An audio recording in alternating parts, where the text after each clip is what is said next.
Subscribe to Recapss Horror. The film opens with a boy named Pin bringing a girl named Ing to Rampa Island, where another girl, Aim, is already waiting for them.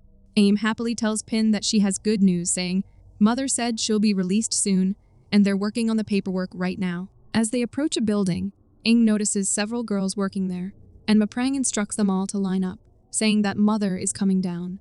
The girls quickly form a line, and soon, Mother comes out of the building. Pin quickly hands her some documents and a newspaper. Introducing herself as Pritsana, the person in charge, she tells Ing that everyone here calls her Mother. She then asks Ing to introduce herself to the group. Ing steps forward, stands beside Mother, and says she is Ing from the Foreign Youth Home. Mother tells the other girls to help Ing get familiar with their rules and routines, then asks Aim to take care of her. As Mother leaves, Pin notices the worsening weather and runs back, prompting Aim to tell Maprang to take care of Ing, then quickly follows after him. It's then revealed that the place is actually a reformatory school focused on youth civic development. Meanwhile, Pin's boat is swept away by the strong waves. Mother scolds him for his mistake, but allows him to stay at the lighthouse until another boat arrives.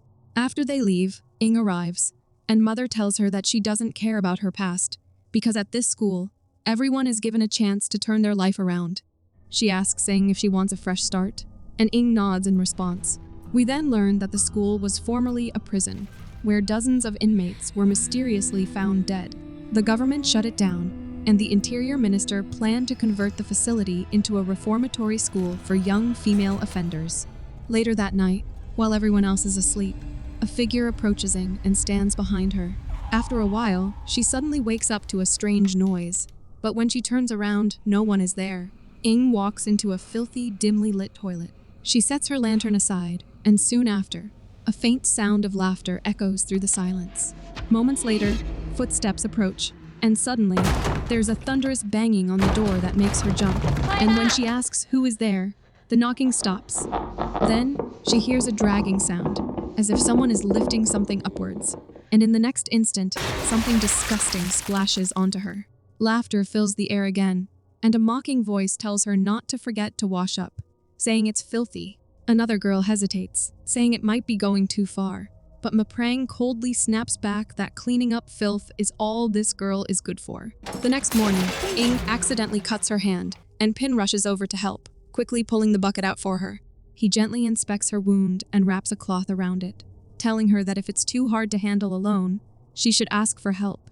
Ing stays silent, and he advises her to stop by the infirmary later to clean the wound with antiseptic. Before leaving, he reassures her softly, saying that if something's troubling her, she can always talk to him. Later, Aim notices the cloth from Pin wrapped around Ing's hand, and a flicker of jealousy flashes across her face. That night, while everyone is sleeping, Aim approaches Ing with a knife in her hand, and she cautiously cuts the fabric from her hand. Suddenly, Dorm's room creaks open on its own, but when Aim looks back, there's no one there. When she turns back around, a demonic hand grabs her hand, startling her.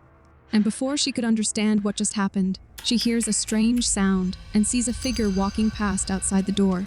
Aim quickly steps out and asks who's there, and the figure emerges from the dark and walks away. Aim slowly follows her into the darkness, but her lantern suddenly dies.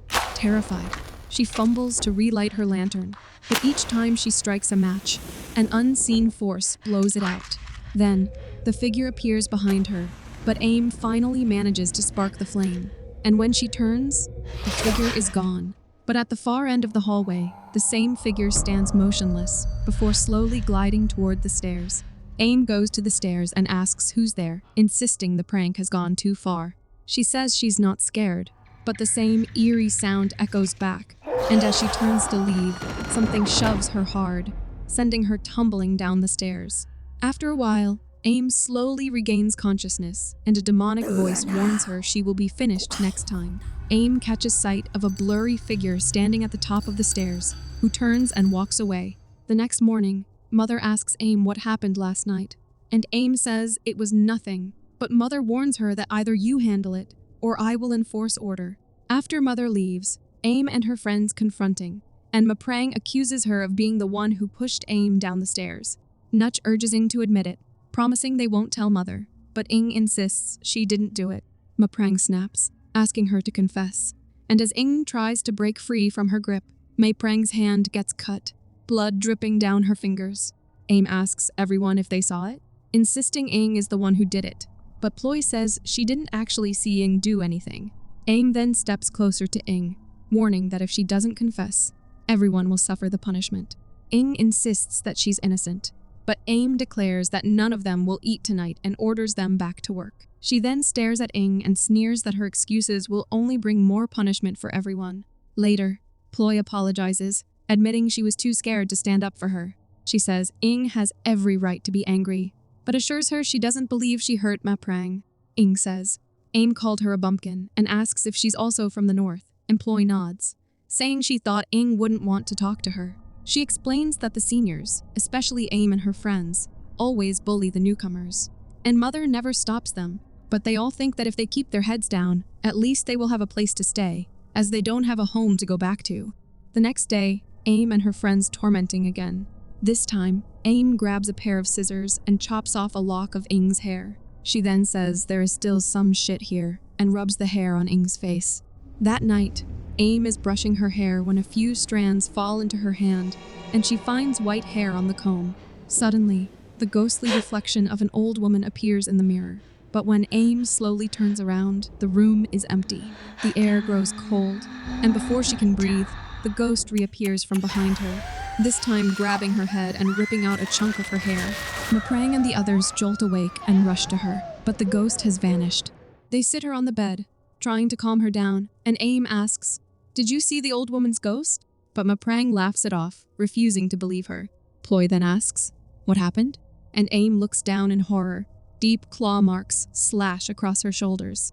Ploy asks, "Did someone hurt you?" And the scene shifts to the dim bathroom, where Aim asks, "Tell us what you know." Ploy hesitates and says, "I think that ghost has something to do with Ing." And when Aim asks, "How?" Ploy's hand shakes as she pulls down her sleeve, revealing claw marks carved into her shoulder, and she reveals that it happened after she dumped shit on Ing. She then asks, "Have you ever heard of the godmother ghost?" Ploy explains that every human is born under the watch of spirits, molded by their hands, and people believe that every newborn is guarded by a ghost, like a second mother from the spirit world. That means each child is both human and ghost's offspring. That's why they perform an ancient ritual to buy the child back from the ghost.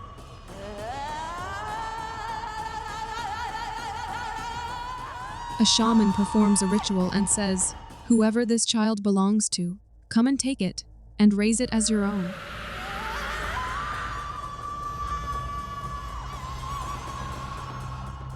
The baby's mother pleads softly, "I want to buy this child," to which the shaman breaks a doll's head from its body, places the head in her mouth, and sets the doll's body on the baby's face. The place falls silent, and then bells begin to ring, signaling the arrival of a spirit, and everyone freezes in that moment. Moments later, the baby's cradle rocks on its own.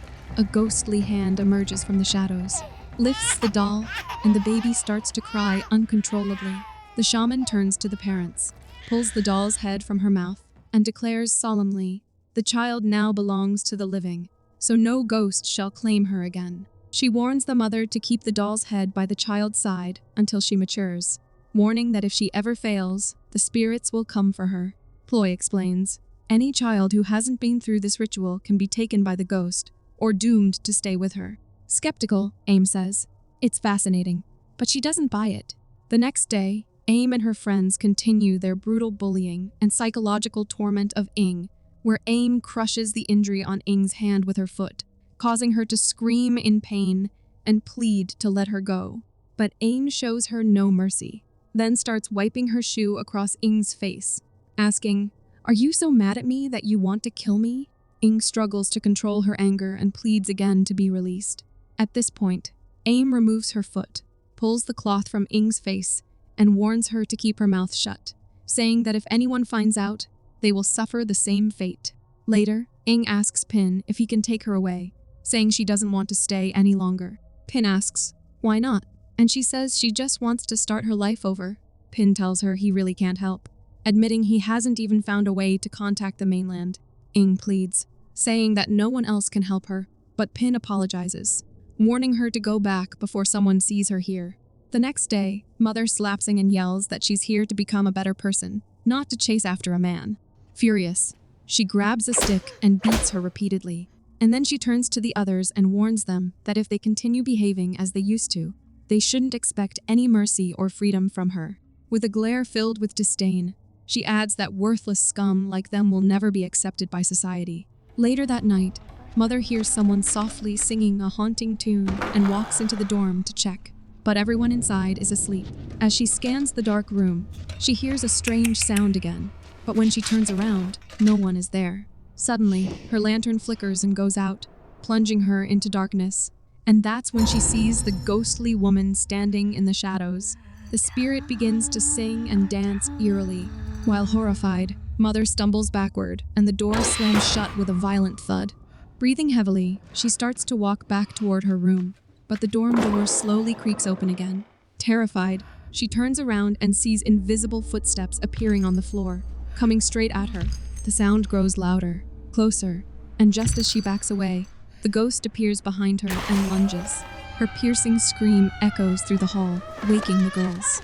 They rush over and find her shaking uncontrollably. Aim asks what happened, but Mother is too terrified to speak. The girls return to the dorm and find Ing sleeping peacefully on her bed. Ploy gently shakes her awake and asks if she can walk with her to the bathroom. After they leave, Aim and her friends quickly check Ing's bed, and a flashback plays, revealing Ploy telling them that if Ing had gone through the ritual, she should have had a doll's head. Meanwhile, Ploy tells Ing that she has told Aim about her godmother ghost. Ing asks, "And what do they think?" To which Ploy replies, "Aim thinks you did everything yourself, and as long as you're here, they'll keep giving you trouble." Back at the dorm, Aim and her friends are shocked to find the entire doll, and Maprang asks, "What does this mean?" as Ploy only had the doll's head. The next day, Maprang and Nush bring Ploy to Aim, who tells Aim that Ing has been missing since morning. Aim and Maprang finally find Ing after a tense search. They confront her and ask what she's planning, but Ing insists she only wants to be left alone. As Aim slowly steps forward, Ing gets up and retreats in fear, but Maprang suddenly grabs her from behind. Aim and Maprang seize Ing and drag her to an old, abandoned well. As they slowly close in, Ing begs them not to hurt her, but they keep advancing until Ing suddenly plunges into the well. When she looks up, Aim says, "Since you want to be alone, try spending the night down there." And Maprang adds, "If you really want to escape, maybe call your ghost mother for help." Meanwhile, the others continue searching for Ing when Maprang asks Aim, what if Ploy was telling the truth? But a sudden, violent gust of wind sweeps through, and someone screams that Ploy has fainted. Aim tells Maprang to stay quiet, insisting she'll handle the situation. Composing herself, Aim approaches Mother and says she thinks Ing ran away, so she asks them to find her. Mother asks, "Since when?" And Aim replies, "We don't know." Mother warns Aim, "If Ing truly escaped, you know who will be held responsible." And then she walks away. Night falls as everyone continues their desperate search for Ing, and Ing screams for help, but her voice is drowned out by the pounding rain. Shivering and terrified, Ing suddenly hears a strange sound through the darkness, and then someone calls her name, saying, "Let me kill them, like always." And then, Ing sees a distorted face in the water, sending her into a blood-curdling scream. Meanwhile, Pin continues searching for Ing when he suddenly hears faint footsteps and spots her moving in the opposite direction. He quickly calls out her name and runs after her through the darkness, but after a few steps, she vanishes without a trace. Confused and uneasy, Pin looks around, and that's when he notices an old, eerie well standing nearby. The next morning, Mother announces that they will continue working as usual.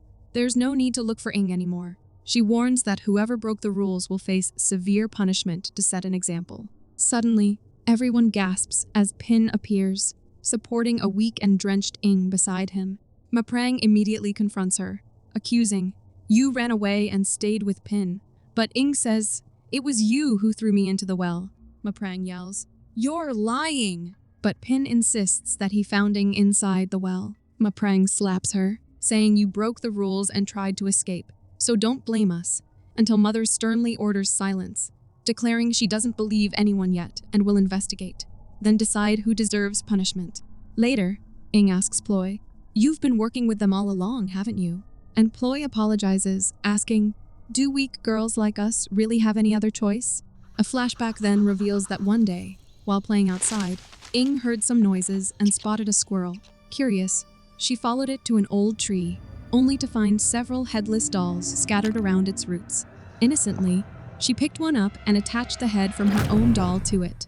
Suddenly, a ghostly whisper echoed through the air, and Ing saw a woman standing by the tree, silently gesturing for her to stay quiet before vanishing behind it.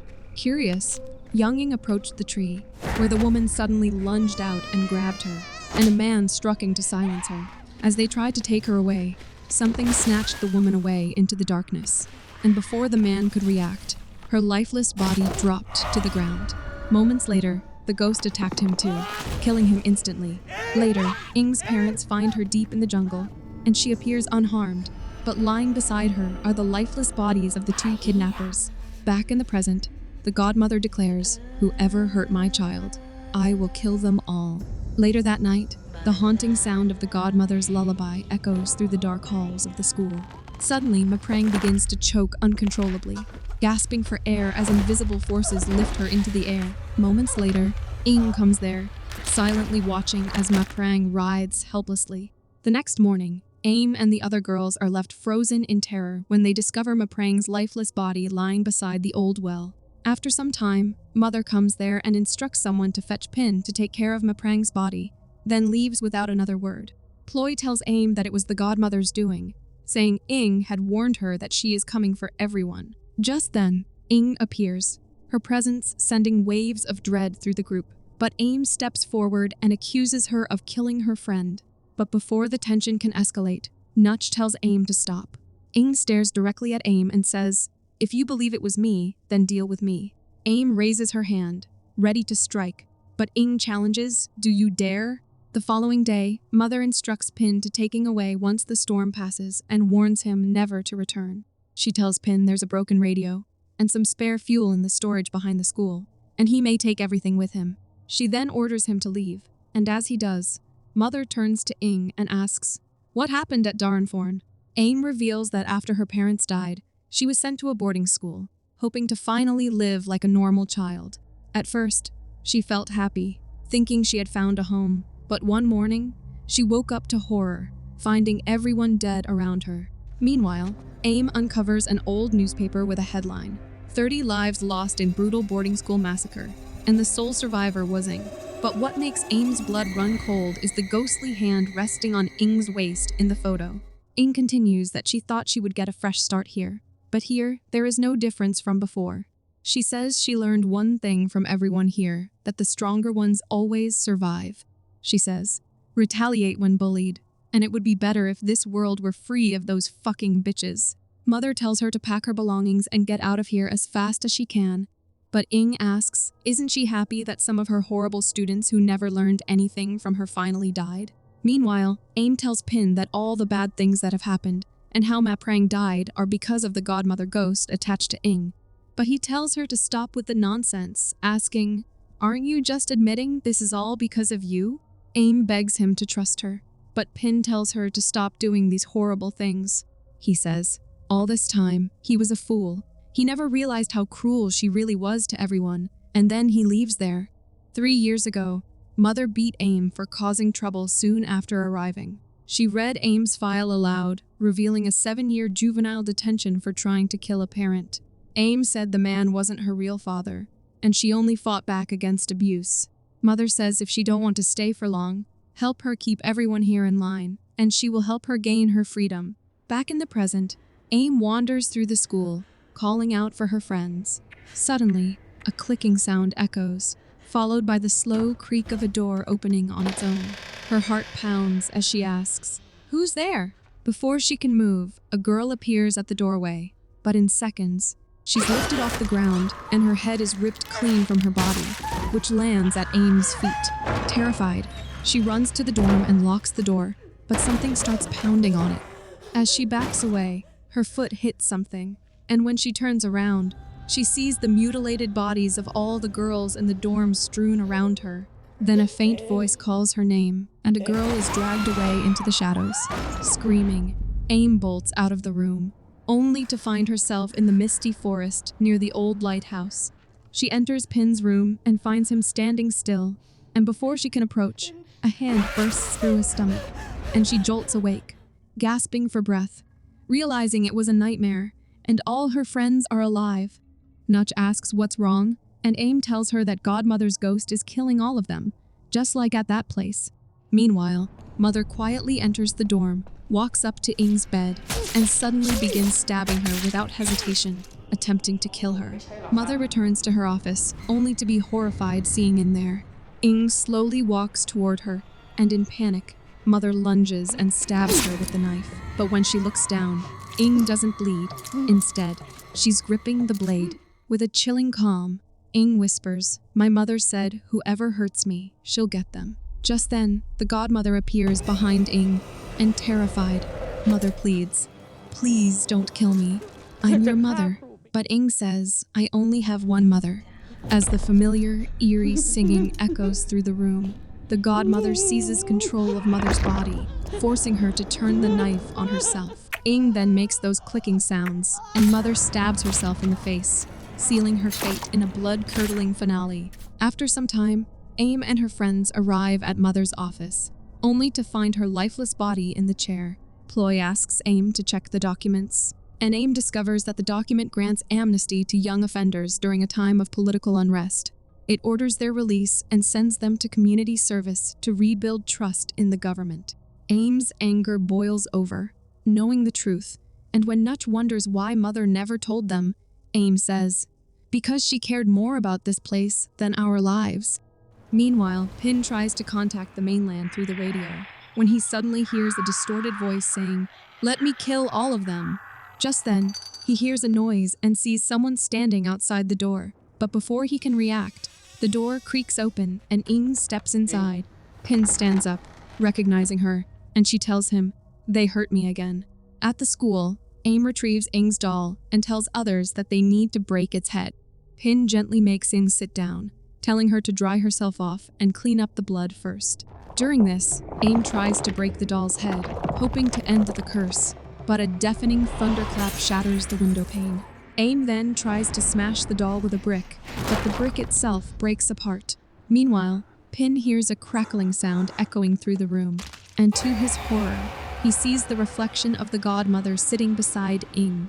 Aim desperately tries to burn the doll, but as soon as she sets it on fire, a chorus of blood-curdling screams pierces the air, and the flames die after a while, leaving the doll untouched and eerily pristine.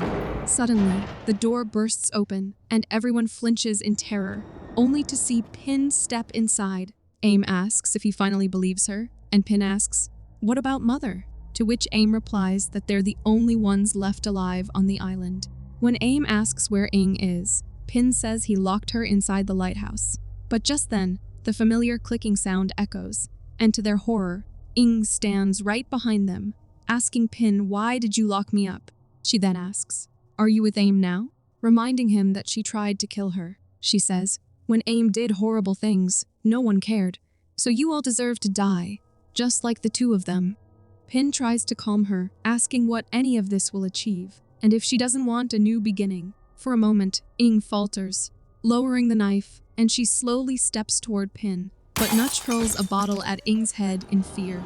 Blood pours down her face, and the clicking starts again, and everyone looks up to see the godmother hanging upside down from the ceiling. The ghost pulls Nutch and rips her head clean off before tossing her body to the floor, prompting others to scream in terror and flee. Pin tells Aim to hide inside his room, and when she asks about him, he assures her that he will follow soon. As Aim enters the room, she finds Ploy lying unconscious on the floor. She shakes her awake, and when Ploy regains consciousness, she tells Aim that she's scared. Aim asks where the others are, and Ploy sadly shakes her head. Meanwhile, Pin manages to get the generator running, restoring electricity to the house. But Ing bursts through the door, sending a wave of terror through Aim and Ploy. Aim asks what she's done, and it's revealed that Ing has locked Pin inside the generator room. Ing asks Aim, "Don't you like scaring people?